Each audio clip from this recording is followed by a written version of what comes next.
আপনারা এই যে ডিমগুলো দেখতে পারতেছেন, বলেন তো এগুলো কিসের ডিম?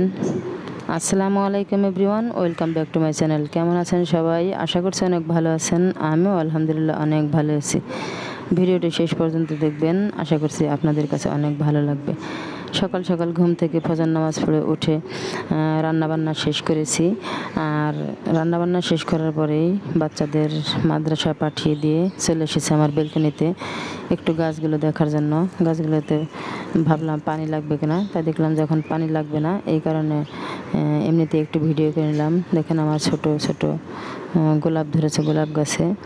আর কি সুন্দর, মানে একদম গাছে কচি পাতা আর সাথে মানে ফুলের মুকুল। আর এই পাশে আপনার আছে এইগুলো পোলাও পাতা, অ্যালোভেরা, আর আছে মানি প্লান্ট গাছ। মানি প্লান্ট গাছগুলো মাশাআল্লাহ অনেক সুন্দর হয়েছে। আমার বেলকনি থেকে গিয়ে একটু বাজার গুছাবো। যে বাজারগুলো আছে এগুলো হলো কাঁচা খেজুর, আর কিছু পেয়ারা আছে, এই আষাঢ়ে আম, তারপরে আমড়া, কচুরমুখী। এখানে আছে কই মাছ আর হলো সোনালী মুরগি। আর এখন বাজারে পেঁপে সবচেয়ে সস্তা বেশি। আর পেঁপে ভাজিটা একটু চিনি দিয়ে ভাজি করলে অনেক পছন্দ করে আমাদের মেয়েরা, তাই 5 কেজি পেঁপে আনিয়েছি। আর এখন কী কী রান্না করেছি তা আপনাদের সাথে একটু শেয়ার করব। ভিডিওটি ভালো লাগলে আমার চ্যানেলটি সাবস্ক্রাইব করে দিবেন। এখানে চিংড়ি মাছ রান্না করেছি পেঁপে দিয়ে, আর করলা ভাজি করেছি চিংড়ি মাছ দিয়ে, আর হলো শুটকি রান্না করেছি। আল্লাহ হাফেজ, সবাইকে ভালো থাকবেন।